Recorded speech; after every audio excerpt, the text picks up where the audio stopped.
Saya marah Pak Menteri untuk sekian kalinya. Karena memang ini kenyataannya di lapangan. Jangan dong kita dibikin seperti anak kecil. Kok apa yang diusulkan kita mesti diverifikasi oleh Dinas Pendidikan? Anda mau nggak sebagai menteri diverifikasi oleh Dikbud, oleh dinas? Jangan aneh-aneh lah. Kalian tuh dipilih oleh presiden, harusnya berikanlah yang terbaik untuk rakyat. Semoga pembicaraan saya ini dilihat oleh presiden yang baru. Semoga presiden yang baru memperhatikan kinerja kementerian sekarang ini, memperhatikan eselon-eselon satu yang sudah ada ini. Tidak memberikan solusi kepada negara, hanya membuat persoalan di daerah. Yang tertinggal tetap tertinggal, yang guru menangis tetap menangis. Bicara plafon digital, mana keadilan untuk daerah 3T? Enak daerah-daerah yang sudah ada internetnya diberikan terus, tapi kita yang daerah 3T yang tidak ada internetnya dibiarkan begitu saja. Mana keadilan sosial bagi seluruh rakyat Indonesia, Pak Menteri? Saya sangat kecewa. Kita sudah mau habis masa jabatan, Anda mungkin sebentar lagi habis, atau Anda lanjut saya tidak tahu. Tapi saya puji Tuhan, Tuhan dan rakyat masih memilih saya kembali. Dan sampai ini, apapun yang terjadi, kita yang terpilih kembali, kita akan tetap memperjuangkan keadilan dan kebenaran untuk kemajuan anak negeri kita. Bukan untuk kita anggota dewan, bukan. Jadi jangan aneh-aneh punya pikiran negatif terhadap wakil rakyat. Semua data-data yang kita pilih itu adanya di Dapodik sekolah. Perhatikan dong operator sekolah, perhatikan kepala sekolah, perhatikan dinas. Jangan hanya urus yang besar-besar triliunan, tapi begitu sampai di bawah tidak pernah diperhatikan. Omong kosong semua ini. Saya setuju KPK memberikan rekomendasi. Bila perlu kita berikan rekomendasi kepada KPK, periksa Kemendikbud. Biar kita lihat siapa yang bobrok, siapa yang mencintai negeri ini sebetulnya. Wakil rakyatkah atau mereka? Jangan begitu dong. Bikin persekjen memalukan, Bu Sekjen. Ya iyalah, Anda jangan senyum. Anda membuat persekjen, tidak berpikir, masa kita diverifikasi oleh dinas? Assalamualaikum warahmatullahi wabarakatuh. Salam Om Swastiastu, Namo Buddhaya, salam kebajikan dan salam sejahtera untuk kita semua. Saudaraku sebangsa dan setanah air, para penonton kanal YouTubeku yang sangat saya hormati dan sangat saya cintai. Nadiem Makarim akhirnya disemprot terkait dengan usulan tambahan anggaran SK untuk P3K. Anggota Komisi 10 DPR RI, Ibu Anita, harusnya Kemendikbud introspeksi diri.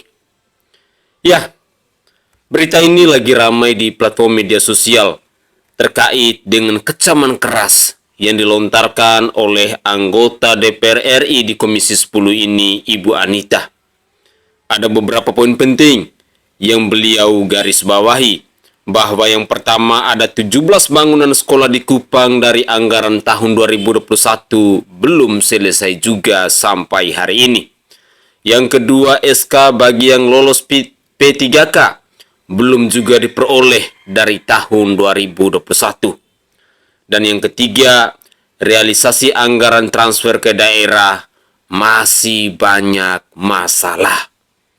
Tentu inilah kualitas yang bisa kita lihat, dan mungkin ini menjadi satu alasan kenapa Ibu Anita harus marah, harus mengecam keras, harus dengan suara tinggi kepada Menteri Pendidikan dan Kebudayaan ini. Anggota Komisi 10 DPR RI, Ibu Anita Jakobagah, menekankan hal tersebut diselesaikan terlebih dahulu, khususnya dalam mengelola anggaran. Jangan terperangkap dalam kesedihan karena pengurangan anggaran. Sebaliknya, kita harus bertanya, apakah dana yang sudah diberikan selama ini telah dikelola dengan baik atau tidak? Kata Ibu Anita ini. Anggota Komisi 10 DPR RI ini menilai bahwa Nadiem Makarim dan jajarannya tidak memanfaatkan anggaran besar yang tersedia dengan baik karena masih banyak ditemukan masalah. Ia juga menyampaikan temuan masalah pendidikan di daerah pemilihannya Dapil NTT 2. Jadi, banyak permasalahan dalam penyerapan anggaran pendidikan ke daerah-daerah yang perlu diselesaikan oleh Kemendikbud Ristek. Demikian penyampaian mengenai anggota Komisi 10 DPR RI, Anita Jakobagah, yang memarahi Mendikbud Ristek Nadiem Makarim terkait usulan penambahan anggaran di lembaganya ini. Saudaraku sebangsa dan setanah air, tentu ini adalah sebuah pernyataan yang membuktikan bahwa kualitas dan kinerja yang ditunjukkan oleh Menteri Pendidikan dan Kebudayaan ini memang benar-benar masih belum profesional, masih belum dikelola secara baik, sehingga kita bisa mendengarkan bersama-sama bagaimana kecaman keras yang begitu luar biasa yang disampaikan oleh Ibu Anita tadi. Ya, ada asap, pasti ada api. Dan saya sepakat bahwa KPK semestinya harus sesegera mungkin untuk memeriksa dengan Kementerian Pendidikan dan Kebudayaan ini. Mari kita dengarkan lagi pernyataan dari Ibu Anita ini. Selamat mendengarkan. Di Kabupaten Kupang ada 17 sekolah bangunan yang dari 2001 sampai sekarang tidak terselesaikan. Harusnya Kemendikbud sadar. Karena apa, kami ini Dewan, kami sudah bilang setiap rapat, banyak persoalan, lakukan pengawasan, laporkan kepada kami. Tapi kami tidak pernah didengar. Akhirnya sekarang KPK memberikan rekomendasi, baru seakan-akan Kemendikbud kayak kebakaran jenggot. Anda sebagai kepala kementerian mau nggak diverifikasi sama dinas? Bapak Ibu ini kan orang-orang pintar setahunya saya di Kemendikbud. Orang-orang berpendidikan. Kok bisa salah mengambil kebijakan? Saya marah Pak Menteri untuk kesaksian kalinya. Karena memang ini kenyataannya di lapangan. Jangan dong kita dibikin seperti anak kecil. Kok apa yang diusulkan kita mesti diverifikasi oleh Dinas Pendidikan? Anda mau nggak sebagai Menteri diverifikasi oleh Dikbud, oleh Dinas? Jangan aneh-aneh lah. Kalian tuh dipilih oleh Presiden. Harusnya berikanlah yang terbaik untuk rakyat. Semoga pembicaraan saya ini dilihat oleh Presiden yang baru. Semoga Presiden yang baru memperhatikan kinerja kementerian sekarang ini. Memperhatikan eselon-eselon 1 yang sudah ada ini. Tidak memberikan solusi kepada negara. Hanya membuat persoalan di daerah. Yang tertinggal tetap tertinggal. Yang guru menangis tetap menangis. Bicara plafon digital. Mana keadilan untuk daerah 3T? Enak daerah-daerah yang sudah ada internetnya diberikan terus, tapi kita yang daerah 3T yang tidak ada internetnya dibiarkan begitu saja. Mana keadilan sosial bagi seluruh rakyat Indonesia, Pak Menteri? Saya sangat kecewa. Jadi jangan aneh-aneh punya pikiran negatif terhadap wakil rakyat. Semua data-data yang kita pilih itu adanya di Dapodik sekolah.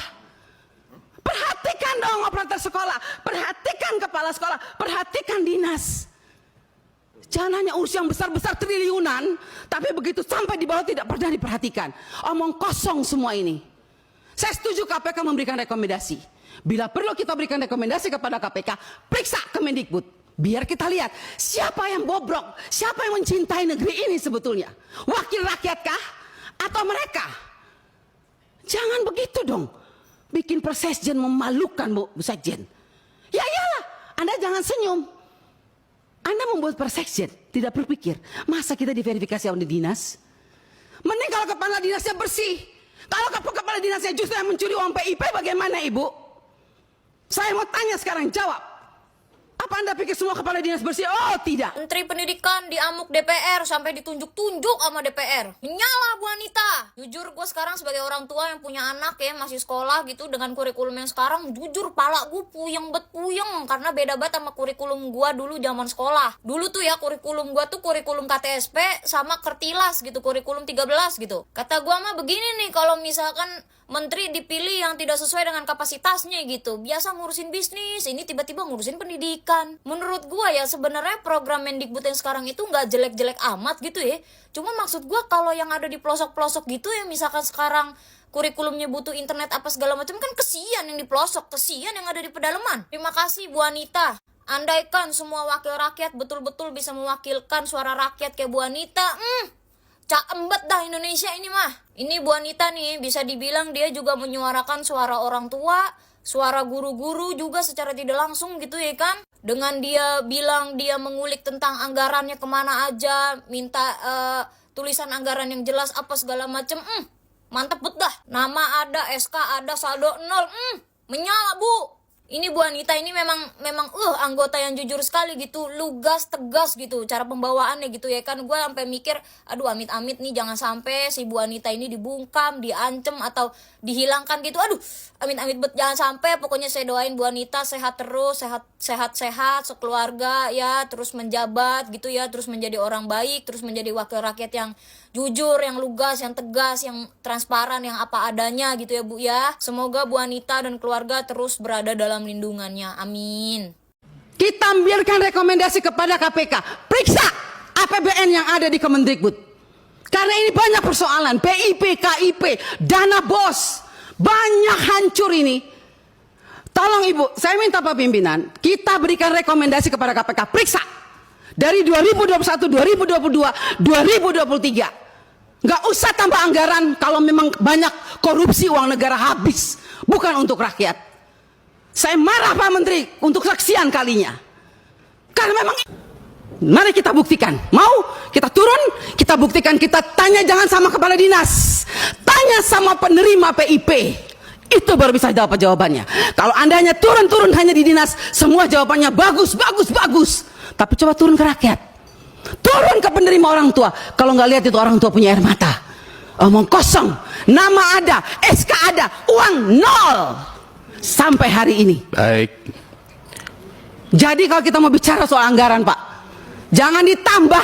Tuhan juga tidak ingin semua uang negara ini hilang. Saya yakin dan percaya sampai ini anggaran turun, karena Tuhan itu lihat air mata orang miskin. Jadi kalau anggaran turun jangan marah. Mungkin inilah kehendak Tuhan supaya kita koreksi diri, stop dan bertobat kalau mau lihat bangsa ini baik dan lebih maju. Terima kasih pimpinan. Oke guys, itu adalah cuplikan video terkait dengan pernyataan tegas dari Anita Jakobagah yang adalah anggota DPR RI di Komisi 10 ini. Ya, anggota Komisi 10 DPR RI ini menyoroti kinerja dari Kementerian Pendidikan, Kebudayaan, Riset, dan Teknologi atau Kemendikbud-Ristek.